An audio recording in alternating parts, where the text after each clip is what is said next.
কাউকে ধোঁকা দিয়ে খুব খুশি হয়ে অন্য কারোর সঙ্গে সুখে থাকার কথা ভাবা মানুষগুলো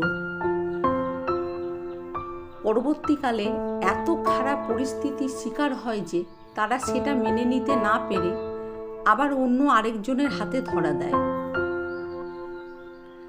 এতে তারা কারোর মনের জায়গা তো পায়ই না, সবাই তাদের খারাপ নজরে দেখে। বেশ কিছুদিন ব্যবহার করার পর ছুঁড়ে ফেলে দেয় তাদের, যেমন করে নোংরা জিনিস ডাস্টবিনে ফেলে দেওয়া হয়। কারণ এইসব মানুষকে কেউ জীবন সম্পর্কে বাঁধতে চায় না, তার কারণ এদেরকে কেউ সংসারে উপযুক্ত বলে মনেই করে না। প্রত্যেকটি সংসারী মানুষই চায় তার লাইফ পার্টনার বেশ বিশ্বাসী হয় যেন।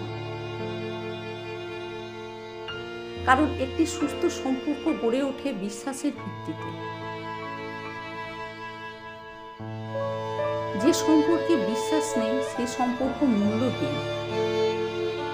আর এই অবিশ্বাস থেকে জন্ম নেয় ধোঁকা দেওয়ার মতো প্রবণতা।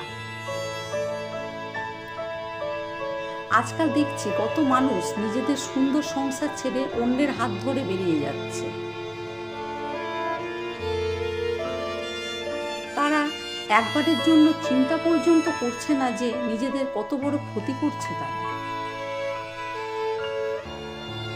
যখন তারা বুঝতে পারছে তারা অনেক বড় ভুল করে ফেলেছে, তখন তাদের ফিরে আসার আর কোনো পথ নেই। কিছুদিনের মধ্যেই তারা অনেক খারাপ পরিস্থিতির শিকার হচ্ছে, এক না হলে নিজেদেরকে শেষ করে মুক্তির উপায় বেছে নিচ্ছে। তাই সেক্ষেত্রে বলবো, কিছু করার আগে শতবার ভাবুন, কারণ কোনটি ঠিক কোনটি ভুল বিচার করার ক্ষমতা সবাইকে দিয়েছেন ভগবান। আর এটা জানবেন, একটা ভুল সিদ্ধান্ত একটা মানুষের পুরো জীবনটাই শেষ করে দেয়। তাই সাবধানে থাকুন এবং সুস্থ চিন্তা করুন।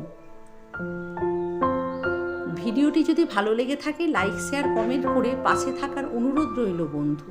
ভালো থাকুন, সুস্থ থাকুন, নমস্কার।